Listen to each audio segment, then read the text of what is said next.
साथियों नमस्कार। साथियों 8वें पे कमीशन के नोटिफिकेशन में ओल्ड पेंशन को लेकर उसमें साफ लिखा गया है कि उस पर विचार ना किया जाए। उन चीजों को लेकर संसद में भी बहुत बहस हुई है, लोकसभा और राज्यसभा में। अब प्रश्न यह उठता है, क्या ओल्ड पेंशन स्कीम वापस होगी या नहीं होगी। अगर हम बात करें राजस्थान, पंजाब, छत्तीसगढ़ की, तो ओल्ड पेंशन वहां पर वापस हो गई है और पंजाब, राजस्थान, छत्तीसगढ़ के कर्मचारियों को अब पुरानी पेंशन मिलेगी। अब फिर एक सवाल उठ जाता है, क्या केंद्रीय कर्मचारियों को पुरानी पेंशन स्कीम मिलेगी, नहीं मिलेगी। और सरकार ने संसद में बहस के दौरान क्या कहा है। तो साथियों पूरी खबर पे चलते हैं।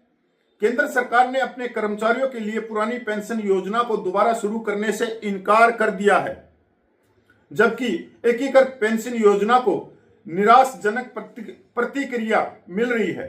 23 लाख पात्र केंद्रीय कर्मचारियों में से केवल 1,22,000 ने ही यूपीएस का विकल्प चुना है, जिससे पुरानी पेंशन योजना की मांग फिर से बढ़ गई है।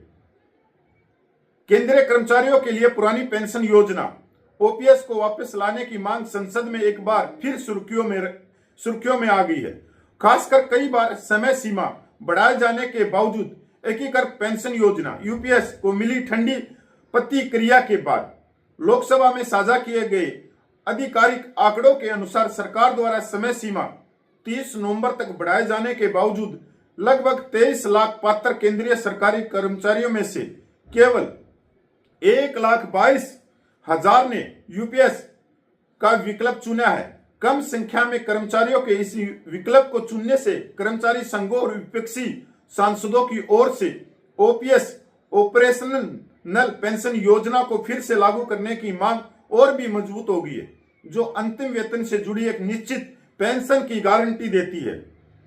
हालांकि सरकार ने अपना रुख स्पष्ट कर दिया है। 15 दिसंबर को लोकसभा में पूछे गए सवालों के जवाब में वित्त राज्य मंत्री पंकज चौधरी ने कहा कि राष्ट्रीय पेंशन प्रणाली एनपीएस या एकीकृत पेंशन योजना यूपीएस के अंतर्गत आने वाले केंद्र सरकार के कर्मचारियों के लिए पूर्व पेंशन योजना ओपीएस को बहाल करने का कोई प्रस्ताव विचाराधीन नहीं है। सरकार ने साफ साफ मना कर दिया है संसद में बहस के दौरान कि पुरानी पेंशन का कोई विचार नहीं है। ओपीएस की मांग अभी क्यों बनी हुई है। सरकारी कर्मचारियों के बीच ओपीएस ऑपरेशनल पेंशन योजना अभी लोकप्रिय है, क्योंकि इसमें कर्मचारियों के अंशदान की आवश्यकता के बिना आजीवन सुनिश्चित पेंशन मिलती है। ओपीएस के तहत कर्मचारियों के उनके अंतिम मूल वेतन के 50% के बराबर पेंशन महंगाई राहत के साथ पूरी तरह से सरकार द्वारा वित्त पोषित की जाती है। इसके विपरीत एनपीएस और यूपीएस अंशदान आधारित प्रणालियां हैं, जहां कर्मचारी और नियोक्ता दोनों सेवाकाल के दौरान अंशदान करते हैं। अंतिम पेंशन संचित निधि और निवेश पर प्राप्त प्रतिफल निर्भर करती है। यूपीएस को एक मध्यम मार्ग के रूप में पेश किए जाने के बावजूद जो सुनिश्चित भुगतान की पेशकश करता है। आंकड़े बताते हैं कि केंद्रीय कर्मचारियों का एक बहुत बड़ा बहुमत आश्वस्त नहीं है। सरकारी कंपनी ओपीएस को वापसी नहीं। इस सवाल के सीधे जवाब में क्या एनपीएस और यूपीएस को समाप्त करके ओपीएस को बहाल किया जाएगा। वित्त मंत्रालय ने स्पष्ट रूप से इससे इनकार कर दिया है। मंत्री ने सदन में कहा, केंद्रीय सरकारी कर्मचारियों के संबंध में पुरानी पेंशन योजना ओपीएस को बहाल करने का कोई प्रस्ताव सरकार के विचाराधीन नहीं है।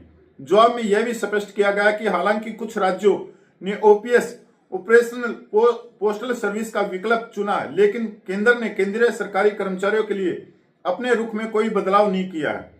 जिन राज्यों ने सीमितताओं के साथ ओपीएस को वापस किया है, सरकार ने पुष्टि की है कि राजस्थान, छत्तीसगढ़, झारखंड, पंजाब, हिमाचल प्रदेश ने अपने राज्य कर्मचारियों के लिए पेंशन योजना ओपीएस को फिर से शुरू करने के बारे में पेंशन नियामक पीएफआरडीए को सूचित कर दिया। हालांकि केंद्र ने स्पष्ट किया कि एनपीएस में पहले से जमा की गई धनराशि, जिसमें कर्मचारी अंशदान, सरकारी अंशदान और निवेश से होने वाला लाभ शामिल है, को राज्यों को वापस करने का कोई कानूनी प्रावधान नहीं है।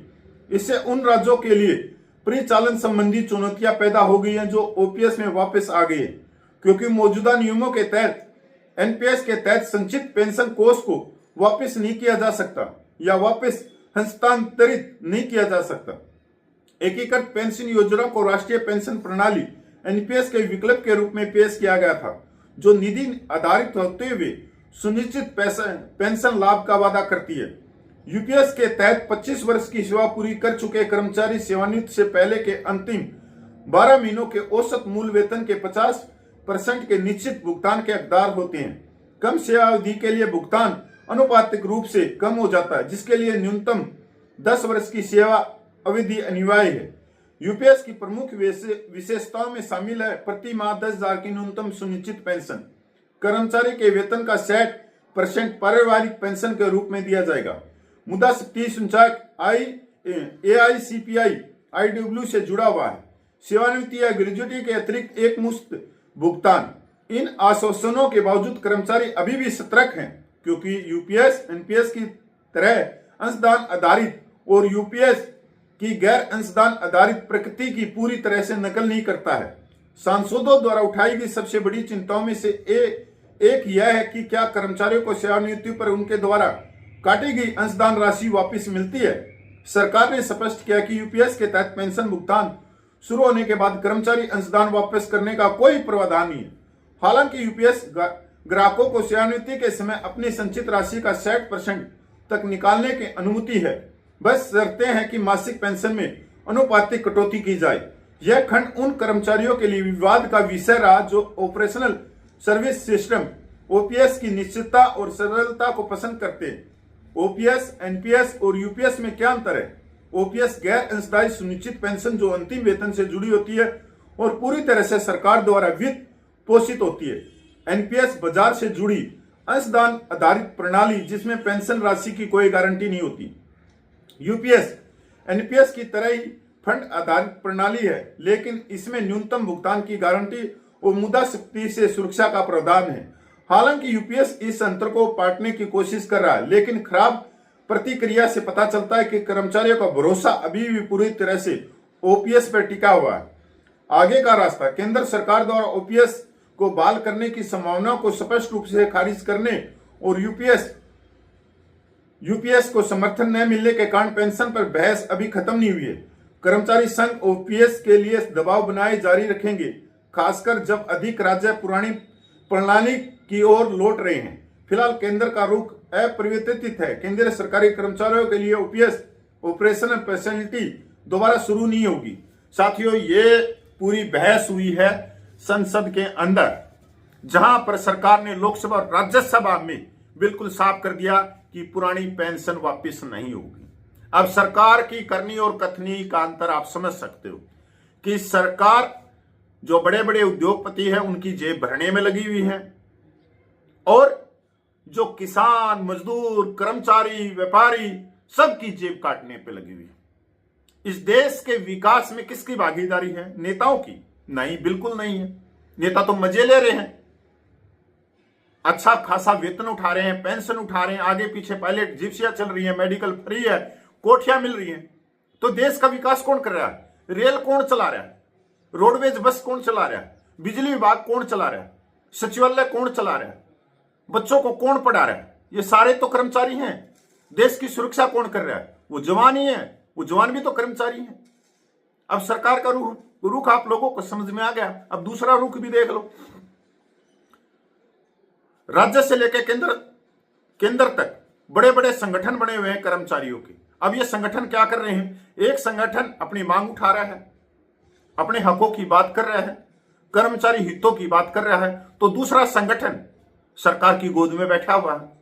गोद में बैठ कर वो दूध पी रहा है, क्योंकि उसको खुद का स्वार्थ है, राजनीतिक उसको करनी है, या खुद राजनीतिक में उतरेगा, अपने बच्चों को उतारेगा, या कोई सरकारी बड़े बड़े ओहदों पे अपने बच्चों को बिठाएगा। अब वहां पर वो जब अपने हित साधने की कोशिश करेगा तो कर्मचारियों के हितों की उसने बलि तो देनी पड़ेगी। अब यही तो हो रहा है। एक देश और तीन पेंशन, कोई एनपीएस, यूपीएस, ओल्ड पेंशन, पता नहीं क्या क्या लफड़ा समझ में नहीं आ रहा। अगर सभी संगठन मजबूती से अपनी बात को सरकार के सामने रखें, संविधान के दायरे में शांतिपूर्वक आंदोलन करें, तो ओल्ड पेंशन वापस हो सकती है। सरकार सरकार हमेशा लोकमत से डरती है कि जब देश की आवाज सरकार तक जाएगी तो सरकार वहां पर पीछे होगी, क्योंकि सरकार को कुर्सी प्यारी लगती है, उसको वोट प्यारी लगता है। तो बताओ अब किसकी गलती है? मैं सरकार से ज्यादा तो कर्मचारी संगठनों के लीडर जो नेता है, मैं उनकी गलती मान रहा हूं कि वो एक प्लेटफॉर्म पे आके अपनी आवाज को सरकार तक पहुंचाने में नाकाफ हो रही। अगर वो एकजुट होके सरकार तक अपने हकों की आवाज पहुंचाएं, मैं गारंटी देता हूं कि ओल्ड पेंशन मिलेगी। और मैं जो कर्मचारी हैं, मैं उनको एक बात और भी बताना चाहता हूं, सीधी सी बात, ओल्ड पेंशन बहुत मजबूत पिलर है, बहुत मजबूत पिलर। जो ओल्ड पेंशन के दायरे में आते हैं, जो बुजुर्ग कर्मचारी हैं, जो ले रहे हैं, या जो फौजी हैं, आप उनसे पूछना कि ओल्ड पेंशन अगर उनके पास नहीं होती तो उनका जीवन एक ब्रेकर की तरह थम जाता, बिल्कुल ठप हो जाता। ओल्ड पेंशन उनके पास में है तो आज वो अपना जीवन यापन कर रहे हैं, अपने परिवार को चला रहे हैं। अगर ओल्ड पेंशन अगर आज उनसे ले ली जाए तो उनके हाथ खड़े हो जाएंगे, कटोरा हाथ में आ जाएगा, फुटपाथ पे बैठ जाएंगे। तो ओल्ड पेंशन आपका हक है, संवैधानिक हक है। इसके लिए सभी को एकजुट होकर आवाज देनी चाहिए। साथियों नमस्कार, मैं पूर्व सैनिक कपिल खोजी।